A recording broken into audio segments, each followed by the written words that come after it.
Okay, so welcome everybody to our webinar. It's today about corporate membership, B2B, and how technology can help you, but also sometimes can hinder you and what you can do about it. So my name is Steve Sidey. I'm Sales Director here at Smart Impact. We'll also be hearing from a couple of my colleagues from Leisha, who's expert in dynamics, and Alan, who's a consultant in the whole non-profit area. So the guidance around the event, we're recording this, so we'll be sending this around to everyone and also making it available on our website for download when you want. If you have any questions throughout the meeting, please send them through to the chat box and we'll be having a Q&A session at the end. So what we're going to cover today is a number of different points, but firstly, we'll be hearing from Leisha about what B2B organizational members really value from membership associations. What are they looking for that's different? What will they value? And therefore, what should you be providing? We'll then move over to Alan to look at some examples of organizations that are doing this well. They're providing the right sort of services in the right sort of way and grabbing their members' attention and keeping that loyalty and consumption of benefits. Then I'll have a look at some challenges that technology and culture can bring to into the B2B market space. And then after that, hand back again to Alan, and we'll be looking at some top tips, things you can start to do right now to help you get around these issues. So I hope you find it interesting. And what we'll now do is I'll hand over to Leisha, and she'll be talking about the key benefits that members really value. Thank you, Steve. So I'm going to talk about some research that we have conducted. So just before we move on to that, a quick word about language.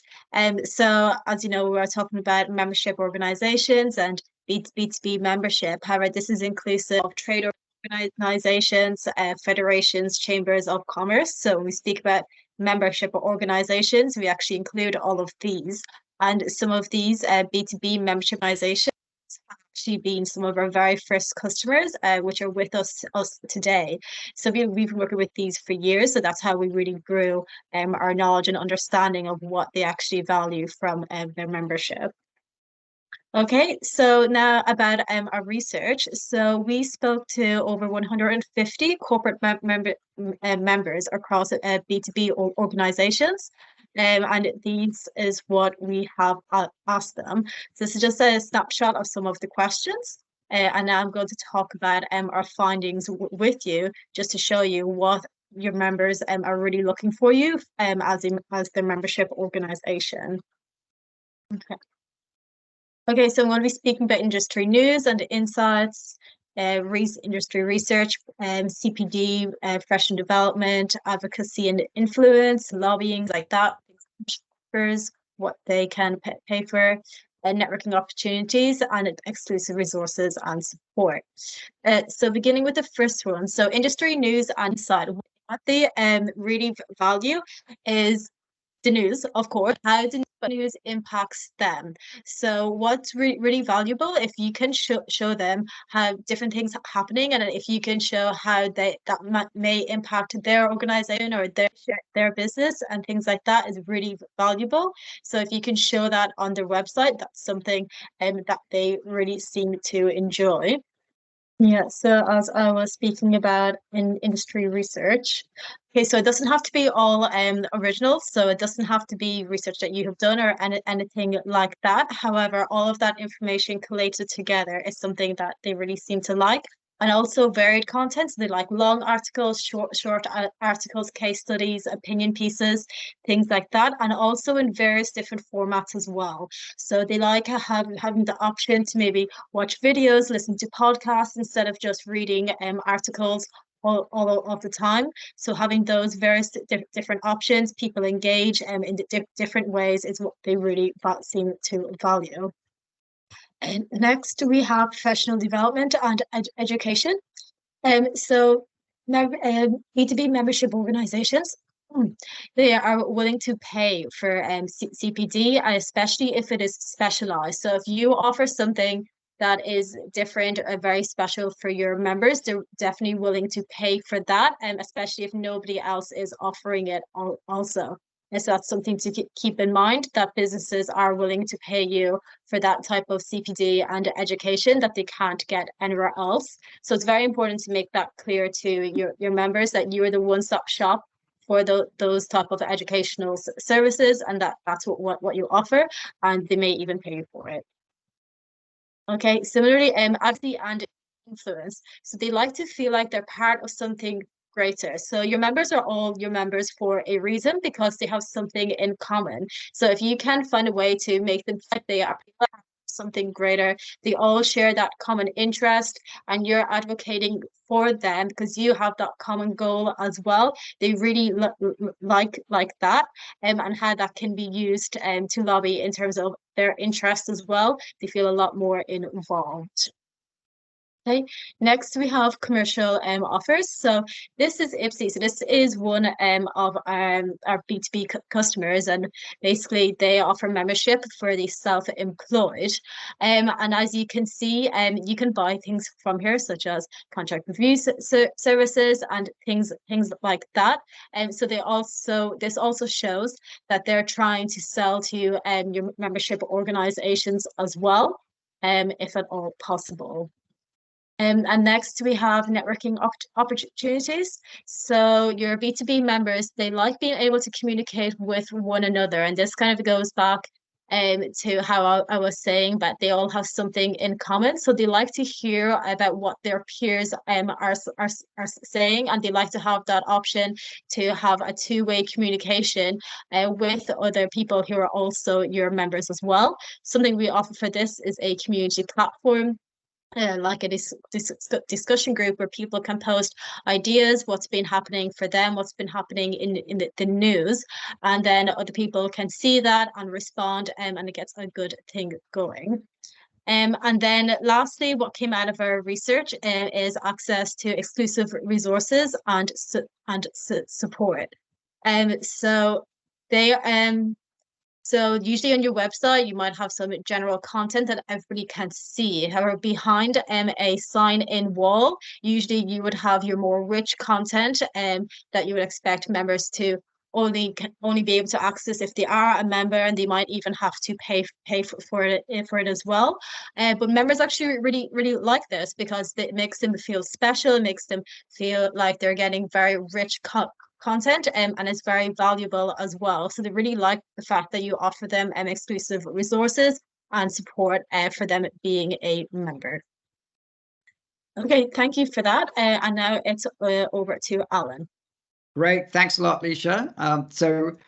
Really interesting insights from the survey and research that we've done. So my name's Alan Reed. I'm a educational consultant to the membership world. I've been working with B2B and individually based membership organizations since the late 1990s. And there's a lot that's changed in that time, but there's a lot that hasn't changed as well in terms of what corporate members or B2B members really value, and how organizations respond to that. So let's look at some organizations who are doing it well. One thing I want to point out as we're going through, there's a mixture of larger and smaller organizations here. So there are some smaller organizations that are doing it really well, and what they do, they really punch above their weight. They use technology to do it. You know, they represent themselves really well on their websites. They use engagement tools to build relationships with their members and prove the value. So let's go through some of those. So first of all, this one is a Smart Impact client going back many years, doing the back office and the website. But what I really like about the Institute of Leadership, who recently rebranded, by the way, they used to call themselves the Institute of Leadership and Management. They've gone shorter. So the Institute of Leadership, what I really like about them is, first of all, they do a lot of news and media that's very current. So They have a very small team. They produce a lot of content, but they do it very inexpensively and well. So they do it through the format of interviews. They interview each other, their other members, to have that voice of the members' interviews, and they turn that into podcasts. They turn it into survey insights and so on. So they take a lot of material generated from their members and they present it back to their members. And they do that well. So that allows an organization of not a huge headcount and not huge budgets to represent their members really well and provide lots of benefits to their members directly. And they're not shy about it. They make a big deal about it on the website as soon as you go and look at them. Another one. So this is a slightly larger organization. Make UK used to be called EEF, Engineering Employers Federation, now rebranded. And what these guys are really good at, if you go and take a look at their website, is that they're really good at industry reports. So what they do, and they've done it for many years, that's really clever, is an industry report is essentially, we will go and ask our members what they think on various topics, and obviously we'll do it in a structured way. And then, so for instance, one of their most popular surveys that's most in demand is the salary survey. So you go out and ask a bunch of engineering organizations, what do you pay your people for a lathe turner or a welder or a marketing director in your engineering company?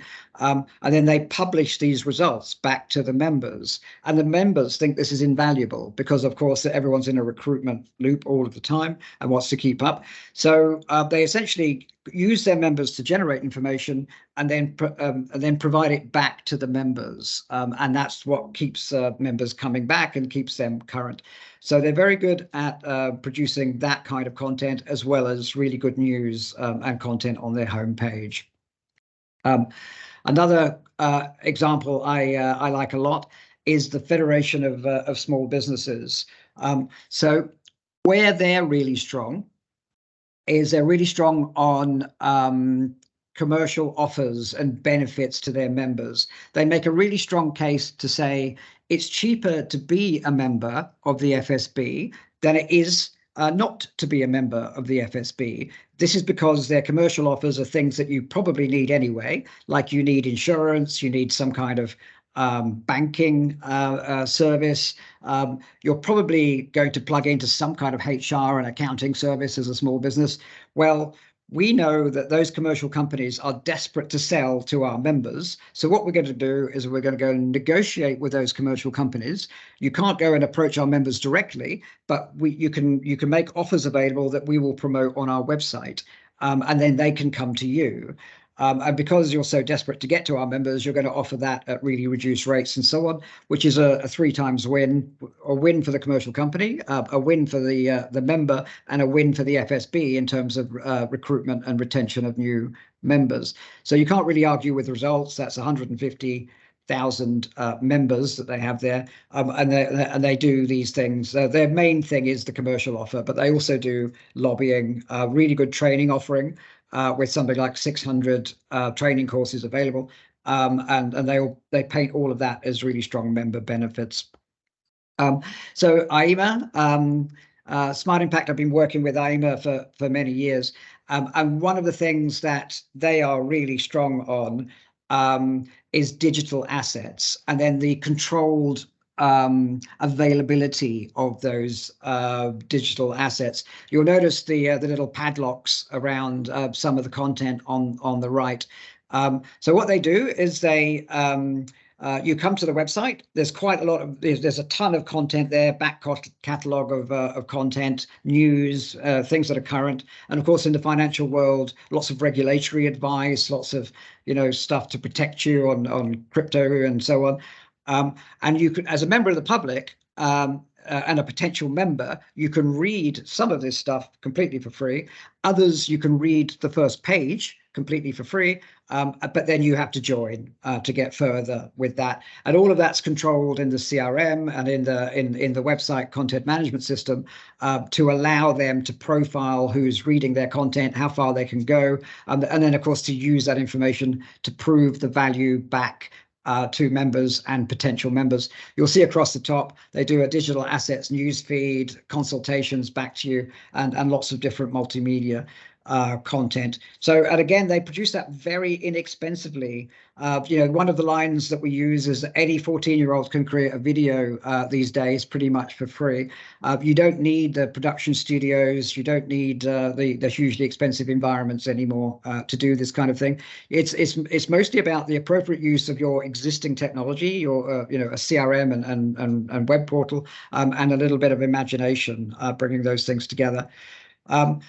So the CBI, one of the larger, where they are particularly strong is on the lobbying, and then pushing that back to their members to say, look what we've done for you. So they'll lobby on the behalf of some of their member subgroups that are under attack. The food and drinks industry is often under attack. The pharmaceutical industry. Now those organizations all have their own specialist membership organizations, but those members will also join the CBI because the CBI is very good at painting itself as a lobbying organization on your behalf.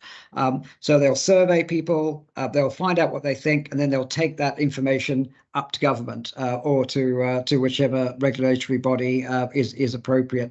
They'll take it to the media, and they do that very well. They do it very strongly, and it's going back to Leisha's comment. People like to feel part of this kind of lobbying. They like to feel part of that their voice is being heard and they're punching above their weight. So those are some of the strong things that they do really well.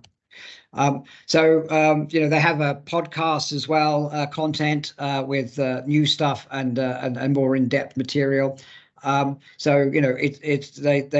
recognize this is what members value, and this is why people will sign up and renew every year.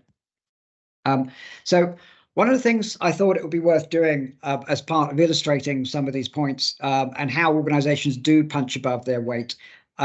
This is an example actually from a Smart Impact project where the organization wanted to be able to do these kind of things. So one of the Smart Impact clients is very involved in lobbying and political campaigning on behalf of their members. So what happened was there was a big story that most people on this, I can't be too specific, but there was a big story on the news that most people on this webinar will have heard, and it directly affected the members of this Smart Impact client. So what did the membership body do about this? Well, first of all, what they did was they thought, right, this is obviously something that our members care about. We want to get ahead of it. We want to be part of this conversation on behalf of our members. So they did a query, first of all, in CRM to say, all right, which of our members are likely, based on their industry sector and specializations, to be affected by this thing that happened in Parliament this morning, and is all over the news. So once they had that group together, they all right, yes, it is quite a large group. We want to do something now. So then they created a private survey on the website. This is fairly typical now that your website should allow you to create surveys and consult with your members, or quick polls as part of what they're doing anyway on your website. And then they sent a personalized e-shot to say, you've obviously heard the news. Let's hear what you think. Do you love it? Do you hate it? What are you really worried about? And click here to tell us what you think on the website. And because this is all happening in real time, so they sent out the e-shot. People are clicking and responding to the e-shot. And of course, that's going straight back into CRM and the same tools that we're all used to all of the time that say, all right, survey results, what are the different proportions answering the different questions, and how does that correlate to other questions on the survey? We're all used to this in tools like SurveyMonkey and elsewhere, also part of most modern website and CRM combinations for membership bodies these days. And then once they had the survey results, which they had in a few hours, they were then able to turn the survey results into content that they could then send off to the minister who was involved in this, send it off to the trade press, and they hope, you know, the wider press, and then publish it on their website. This is the most important thing in some ways, publishing it on the website and then going back to respondents to say, we consulted, we listened to you, we've pushed it out, and here is the results of what your collective body thinks about this topic that came up this morning. And all of that happened in about 8 hours. And the big benefit to this membership organization, of course, is that their members see them acting and responding on their behalf using software and technologies that have been around for, you know, the last 10 years, essentially. They're just joining together stuff that's been around and then using that in an imaginative way to prove the value of being a member of their organization. So that's just one of many good examples of proving the value back and responding to what members are looking for. So to summarize what these organizations are doing really well, just really briefly before I hand over to Steve. So first of all, there are some really common threads there. The first thing is lots and lots of content. Now, it doesn't mean you need this enormous content creation team. A lot of the content is scraped from other sources. As Leisha said, you can be the curator of news and the curator of articles. You select it and publish it. You don't have to be the creator of it. And a lot of the content comes from their members anyway. So they're using their members to create content to delight their members. It's a virtuous circle. The great shop window is really important. So all of those organizations do a lot of boasting on their website. They're not shy about it. Here's what we're doing for you. Here is the news. Here is the content. Here are your member benefits, and it's right there in everything that they offer. And they always make it very obvious in what they do. Practical help is a big thing. So it's not just abstract. It's not just being part of the club. But here is what we can do that will make running your business easier, make running your business, you know, something that's more successful. And here's a reason to renew on all of that. And then finally, the lobbying and advocacy, being the voice of the industry.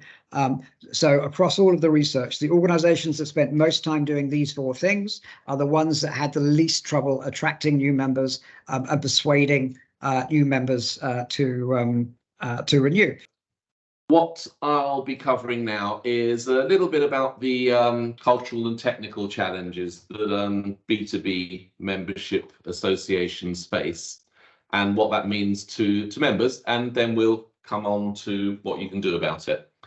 So the first thing, which you know, is very obvious when you think about it, is quite often the people that are using the services that B2B membership associations are going to provide generally aren't the people that pay for the membership. If it's corporately subsidized, then generally the individuals aren't going to be paying, so someone else has to pay the bills, and they're the guys that need to be persuaded of the value for the membership. Yet most organizations don't give that bill payer the information they need about who's consuming what benefits the individual members are getting out of it, and so on. So it's quite often just a word of mouth thing, which can be very hard to manage. So how do you manage those stakeholders and those core individuals? One of the issues is that you might get a big corporate member, but you don't really know the individuals underneath, the individuals that are there, and those people leave. And so if your core key contacts leave, you may well lose that whole association, that whole company as a member. So it's important that the individual members and the bill payers are all marketed to and all communicated to in the right way, so that they're getting real value out of it. And there's also the issue around passengers. So Alan mentioned the example of some great lobbying from one of our customers. So that's good, and they're acting on behalf of the industry, and quite often people in that industry will say, well, look, thanks for all that great lobbying you're doing, just carry on doing it, it's great, really helps me, don't even need to be a member and you're carrying on doing it, so thanks very much. So that's part of the issue as well. So you've got to prove value and prove it to the right people. So what does that really mean? Well, one of the issues is that a lot of systems are built for individual communication, B2C operations. So B2B businesses are going to have to always adapt or have skilled partners that can adapt those systems better for them. So we'll have a look at that. So what we have is really a lot of things are built around individual relationships. It can be difficult to manage groups of people in a corporate body as a communication method and measuring what they're doing, measuring their engagement and so on. So we'll talk about that in a little bit, but this is why there's quite a lot of difficulty in managing and proving value to organizations. Now, we have a called Smart Engagement, which we built for originally looking at directly the individuals and how they're participating with you, turning up to events, on webinars, what resources they're downloading and so on. But we've also got a version that aggregates that up at the corporate level. So you're able to say, what are your different members, individuals doing? How are they engaged? Who's more engaged than not? Are you paying for everyone, even if they're not using, or some of them aren't using the services, and how to target those people better? So it gives the bill paying member, the lead member in any organization, the ability to start managing his organization, his people as well. So that's in terms of CRM, but websites can be even more difficult. There are very few websites that are built well for B2B, and particularly driven by a CRM that's putting in your rules for the B2B management. So we'll look at an example in a minute, but the sort of things that this comes up with. So you've got a nominated contact or member organization, a lead member that's going to manage it. And it's about them being able to manage their different people, to manage their organization account, manage the bills, manage their colleagues and their data and their profiling, and allow those colleagues to also manage their own data. But key is to produce this benefit summary. What is the organization and the individuals in the organization getting out of the membership? Other things, quite often people work for multiple organizations. So how do you manage that when you've got the same guy popping up in three or four different memberships? And also, how do you find those people? Because they're the ones that could introduce you to new organizations all the time, so they can help you grow your base. And some other things, tagging, personalization, it's usually stored at an individual level if you store it at all. Our systems do that. But what you want to be able to do is not just give exactly that person what they're asking for, but you might want to drive other content to them as well based upon who they're working for. So you need to be able to tag at the employer level as well as the employee level, and make sure that your targeted marketing matches those matches that tagging. Invoicing, quite often difficult. You've got different people asking to join from people that are paying the bill, so you have to get around that and make sure that it's understood. We'll look at that in a minute. And also giving access to different areas of your website, depending on who the members are, what organizations they're working for, and so on and so on and so on. So if I give you an example, we'll look at some work we've been doing with the Solicitors Regulation Authority. So they essentially, they are the membership association or the body that gives legal practices the right to practice. So every legal firm has to register their qualified lawyers and get a certificate to practice. So it's big corporate management of individuals, but it's also absolutely required because without it, they can't practice. So it's core data. So what we'll show you is individuals can access their own resources by member portal, but also the lead member, the member admin, can control that data and access and billing and training and so on. And all of this is linked from the web portal into the dynamic CRM system. So you can see here, this is the entry to the portal, and you can see there's various boxes depending on what your profile happens to be. But an individual can manage their own profile, or a member manager can manage his organization's profile and the people within the organization's profile. So if we click on this one here, what you can see is it gets through, and this is the corporate page. So you can see it lists who the members are, and we've obviously covered up their names for obvious reasons. But you can see who the different members are. You can see what different attributes they've got, whether they're whether they're registered, whether they're foreign lawyer, and so on and so on and so on. And you've got the ability down here to scroll down and then click on and manage the employee. So you can get into their individual records as they can, and they can put whatever profiling they want against this. But the member manager can also manage that data. And similarly, you can be alerted to anyone in your organization that's trying to join. So therefore, they go onto the website, they go onto the portal, they apply to join, and that will result in a message to the member admin saying, look, this guy wants to join, or this lady wants to join, or they want to take some training. Are you happy with that? Do they work for you? Can you approve it, and will you pay for it? So you can have payment taken in that way. And it then brings up the payment screen. If you do go with that, you can choose your payment types and pay the bill. And obviously all of that goes straight into the dynamic system as well. So this person's joined now, they've been invoiced, and so on. And then once that's been paid, then the certificate to practice, or the proof of membership, gets sent out to the individual so that they've then got their own copy, and they can also download that at any time later on from the portal. So you can see that there's a good interrelationship between the individual, their activities, their applications to join, and the manager of that organization, who can turn them on and off. It also, and there's the certificate. It also means that you can then go and manage your whole membership as a bulk. So you don't have to manage everyone individually. So you can basically go through and just select all the members of staff that you want to renew. And in the SRA, this has to happen every year, every October. It happens for every solicitor in the whole country. And it has to be done at bulk because there's a lot of them. And so then, it's worth well over £100 million a year running the system that we've put in there. So it's key that this works faultlessly. Not everyone's got that sort of value of turnover, but it has to be reliable. The issues are still the same, no matter what the size of the revenue is.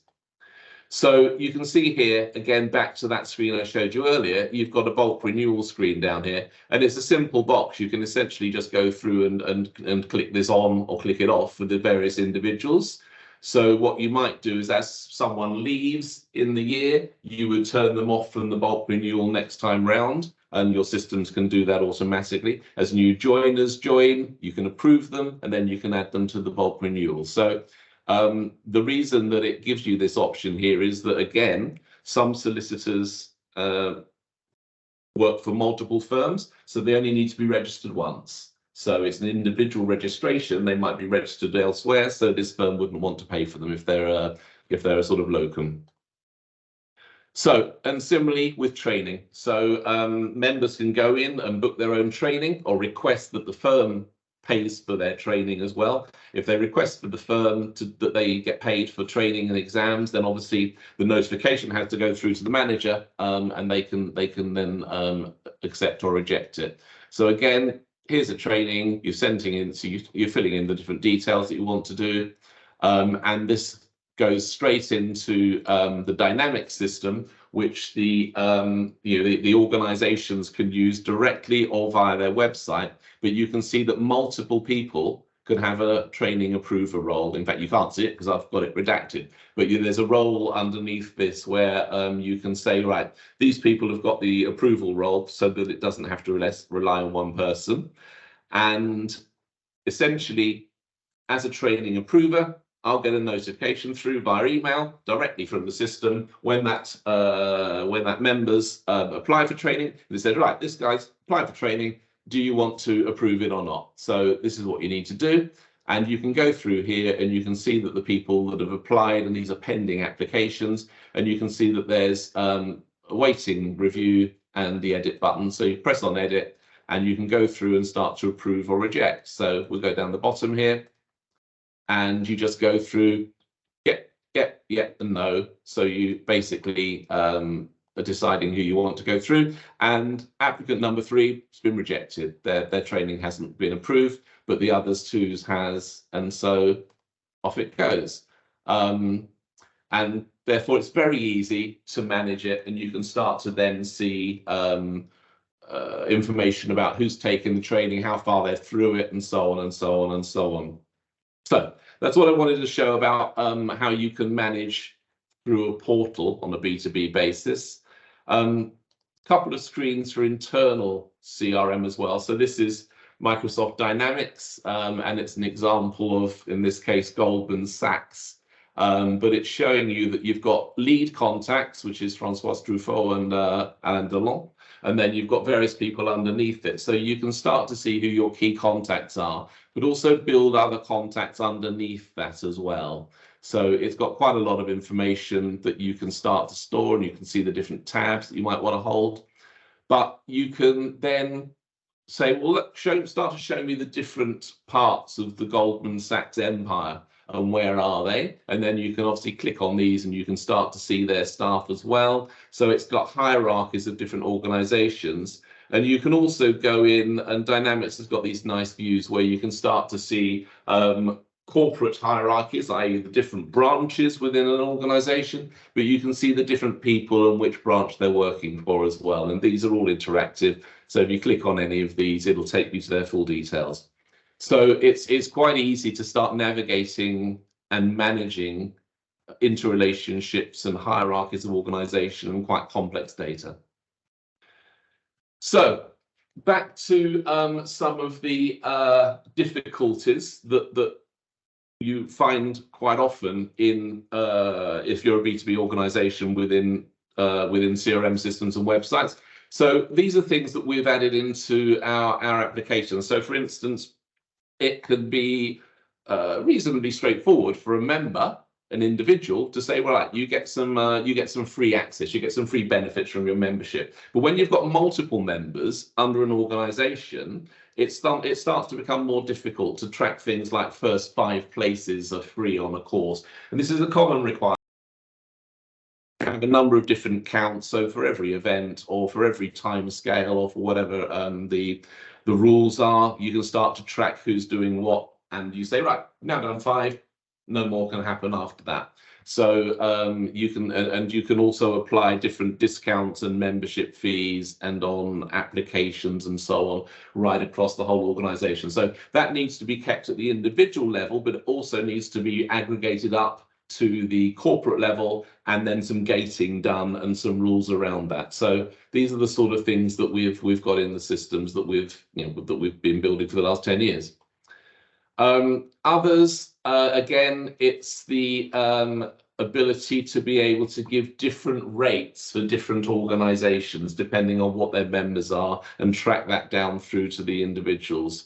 But it's also about using that and using contact with the individuals to make sure that you've got proper promotion going through. So it's about trying to get more contact so that you're safeguarded against key contacts leaving, and then being able to take them and then being able to keep that organization going. So when you're running events, a bit like this, you obviously don't want empty rooms. You want to be able to get as many people going as possible, and you want to be able to therefore target based upon the segmentation for that organization. They're clearly relevant for this individual, this type of event, and then you want to target the actual individuals based upon the organization's tagging metrics and then the individual's role. So you're combining queries across both areas.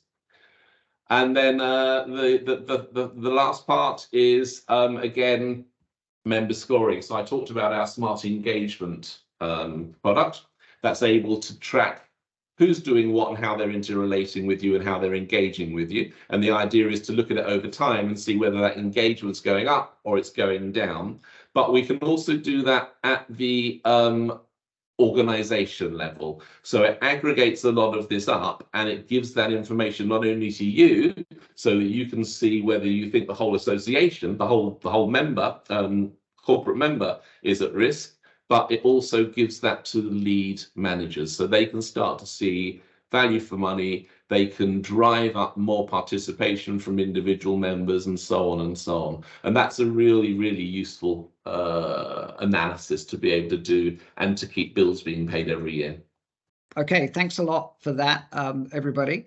So what I'll do is I'll just carry on from there, if I may, and to talk about what you can do about all of this stuff, because it's not actually all bad news at all. As Steve and Leisha have been saying, a lot of organizations are succeeding and making a big success of B2B membership.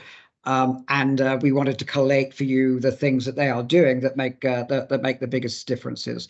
So we've come up with 11 tips from the research that don't have to cost a lot of money, and a lot of them are cultural, but some of them, do involve making the better use of technology in your organizations. So we start off with the first one. Being authoritative is with some advice that we heard a lot as part of the survey. So these days, it's possible to get pretty much all information for free. You can find content for free everywhere. We've got AI at the side of our browser telling you an awful lot of what you want to know now. So the way that B2B membership organizations can differentiate themselves is by being authoritative about their industry sector. So they're the ones that have the specialist knowledge. They're the ones that are up to date. They're the ones that you can rely on, and that are going to tell you the truth, and of course have the insight into the reality of being in this sector. So showcasing your knowledge of the sector and being authoritative about that, boastful about it, as we're saying in the second point here. Boast a lot about your added value. Some organizations have fantastic content, really fantastic content, and you can't find it. And I don't know how familiar that sounds to the people on the webinar.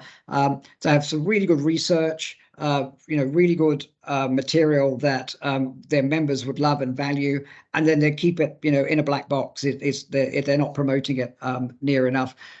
So look how organizations, some of the case studies we went through, make a lead with a mixture of the news, but also the beneficial content right on the first page, and then showcasing your impact. So that example of the Smart Impact lobbying example, where they surveyed and lobbied the same day, that's the kind of thing that members really love and value, and doesn't have to cost any huge amounts of money or anything like that. It just is a reason that people will then join and renew.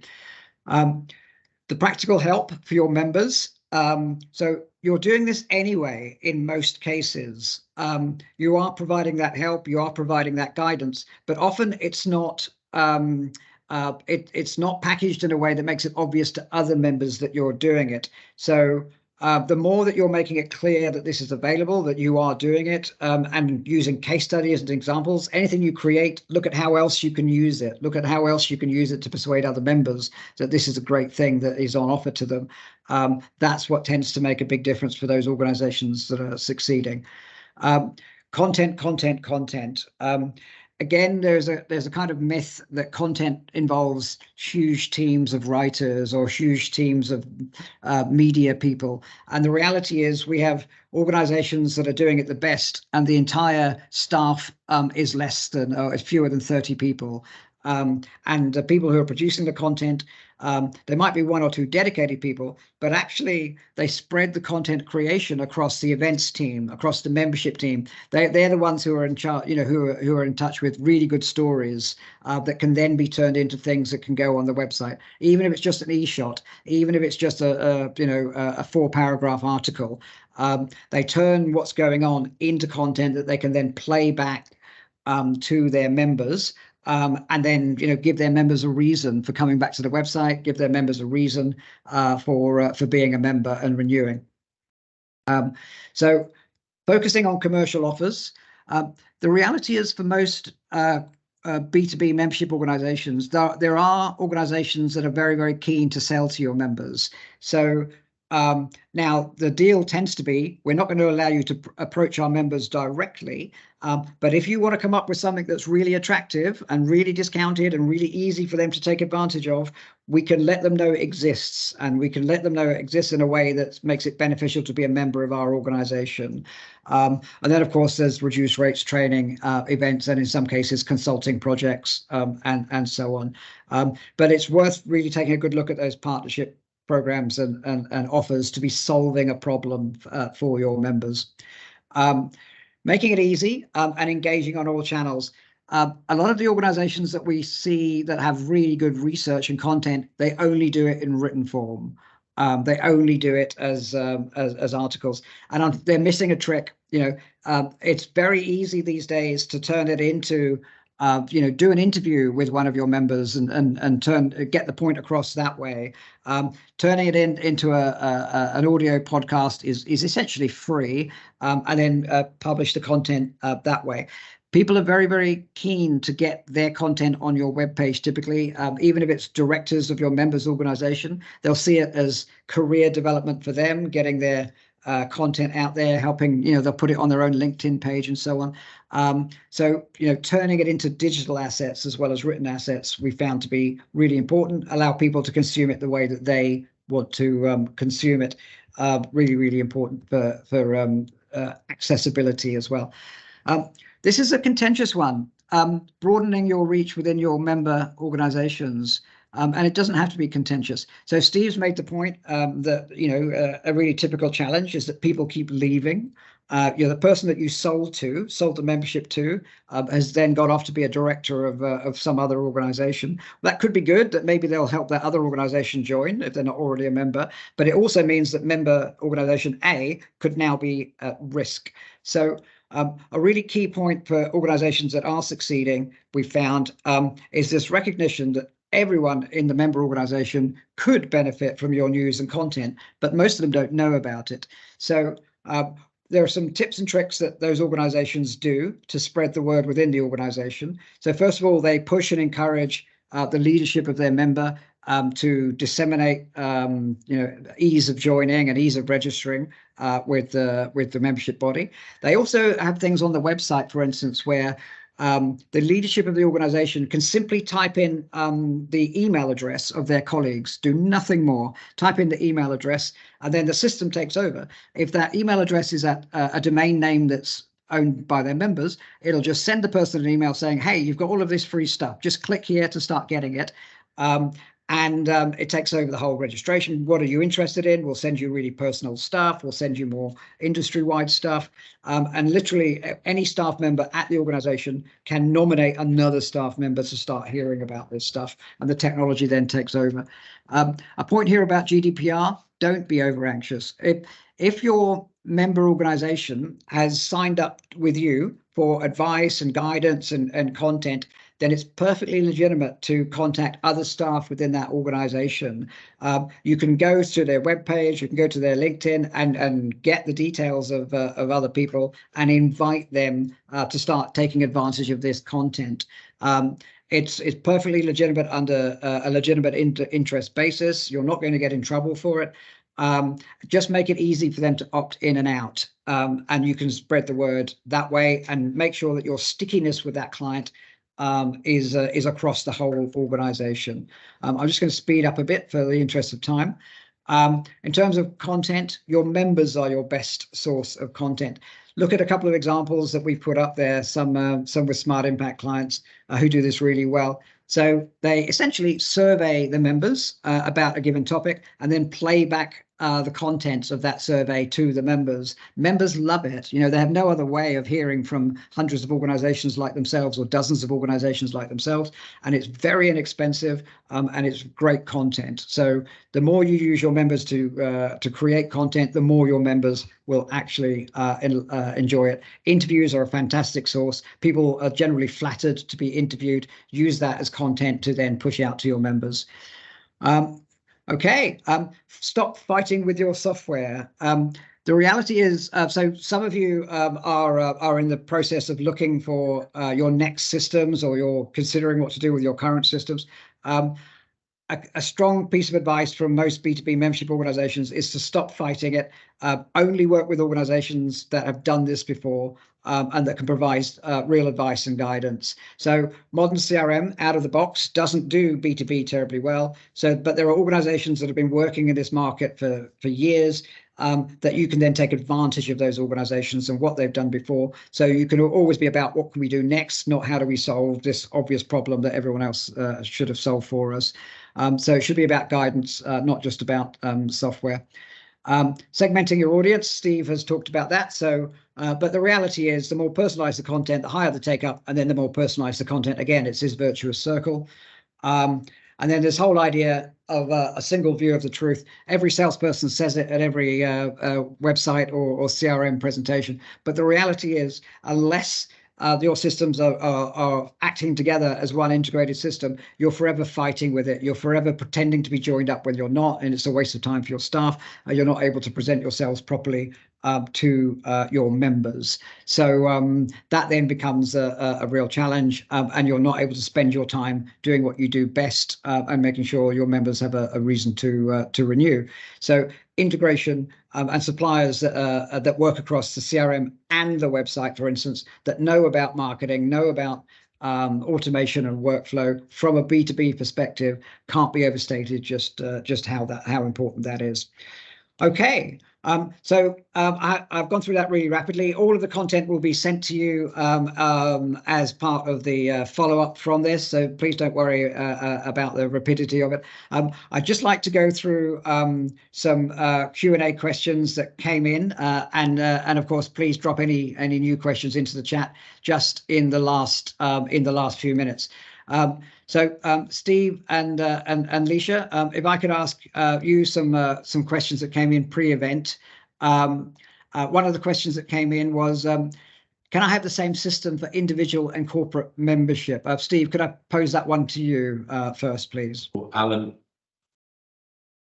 sorry, you went mute right on the question, so I didn't hear. Oh. Okay, so if someone's posed the question, can I have the same system that does individual and corporate membership really well? Without compromising. I think like I was trying to cover over, it's key to be able to engage in the individuals, but you need to be able to aggregate that up. So that can become, it gives challenges. So if you've got many individuals in a corporate member, you'll get a lot of activities and a lot of information to track. So it's got to have that aggregation and summarizing, and that's where tools like smart engagement come in, showing behavior over time, showing that these guys are not attending a lot of events, but these particular people are, or they're not consuming this benefit, whereas these others are, and so on. So it's more about charting and graphing and trend analysis than individual data. But obviously, if you click on the trends, it can get you to the data behind. So absolutely. But you've got to get those systems from people that understand B2B, because many suppliers don't. Right, thank you. And then, Leisha, if I could ask you a question. Do organizations that manage B2B membership, do they tend to need a separate website for corporate members? In general, no. They have different content that can be targeted at corporate members, and something that we can do is we can customize that and personalize that into target corporate members. Great, thank you very much. And so essentially, somebody who's coming along as comes to the website, and when they identify themselves, the website knows if they're an employee of a member organization or if they're an individual in their own right, just because of their email address and password. Is that essentially it? Yeah, that's it. Fantastic. So great. And then I've got a question here, and I know you're not unbiased on this because Smart Impact do CRM and website systems, but someone's asking, is it better to have the same supplier for the membership system and the website? Isn't that a compromise? So Steve, if I could pose that one to you.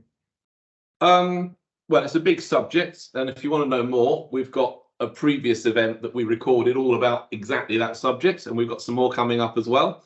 But in essence, it can make things an awful lot more simple. So there's no need to compromise if the supplier is good at both. That's just part of your selection.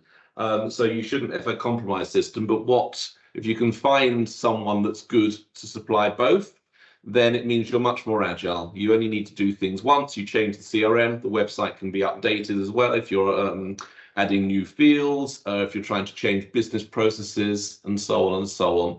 The question is, is your organization able to do the work in getting these things live, or would you want to do them sequentially? But there's no compromise involved, and I'd argue that it actually saves you money over time and improves your service.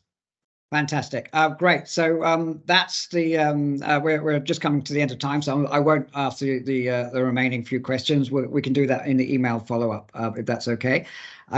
So then, Steve, can I just hand over to you to wrap up and take it from there, please? Sure. So very quickly, as many of you will know, we run these events about every month, usually on an early Tuesday. But we've got 3 more events published for the remainder of the year so far. So they're all there, they're all on our website. Please go and have a look. If it's of interest, register, and we'll see you again on those. Alan, could you click the slides forward? So I'm not sharing, yeah, exactly. But apart from that, I'd like to say thank you for attending. I hope you all found it relevant and insightful. We'll be sharing the slide deck and we'll be sharing a recording of this video. But for all of our events, you can go through to the website and see past events as well. There's a whole range of different subjects, and we hope they're relevant to you. And if any of you'd like to ask any follow-up questions, by all means, just contact me directly and be very happy to talk to you. Thank you very much. Bye for now. Thanks, everybody.